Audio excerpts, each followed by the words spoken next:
তো বাড়িতে আজ কি সুন্দর করে কালাগান বানাইলাম একদম সিম্পল ভাবে। তো দেখে নাও ভিডিওটি লাস্ট পর্যন্ত। হরে কৃষ্ণ বন্ধুরা, তোমরা সবাই কেমন রয়েছো? এই যে দেখুন, আধা লিটার মতো দুধ নিয়েছি। তো এক প্যাকেট আমুল 10 টাকা প্যাকেট নিয়ে সুন্দর করে গুলাইয়ে জলের মধ্যে, তারপর দুধের মধ্যে দিয়ে দিই। সুন্দর নাড়াচাড়া করতে করতে আমরা একটু দুধটারে শুকাইয়া নিব। তারপর 1 লিটার মতো দুধ ফাটাইয়া আমরা এই যে ছানা বাইর করে নিই। ছানা বাইর করে তারপর এখানে আমরা দুধের মধ্যে দিয়ে দিই। তো ছানাটি দিয়ে নাড়াচাড়া করতে করতে একটু শুকাইয়ে নিব।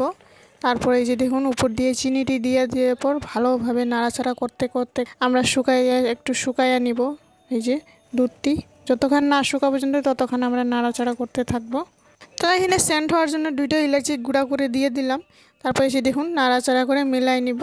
তারপর আমাদের এখানে ছানাটি রেডি হয়ে যায়। এই যে দেখুন, একটু থালার মধ্যে ঘি মাখিয়ে নিব। ঘি মাখিয়ে তারপর আমরা এখানে রেডি করে নিব।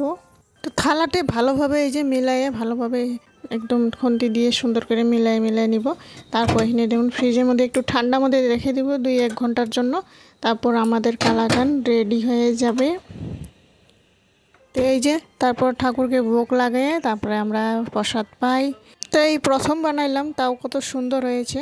তো একবার ঘরে নিজের ঘরে ট্রাই করে দেখবেন। তো বন্ধুরা, ভিডিওটি ভালো লাগলে অবশ্যই লাইক, সাবস্ক্রাইব অ্যান্ড ফলো করতে ভুলবেন না। এই যে দেখুন কি সুন্দর হয়েছে, একদম মিলে গেছে।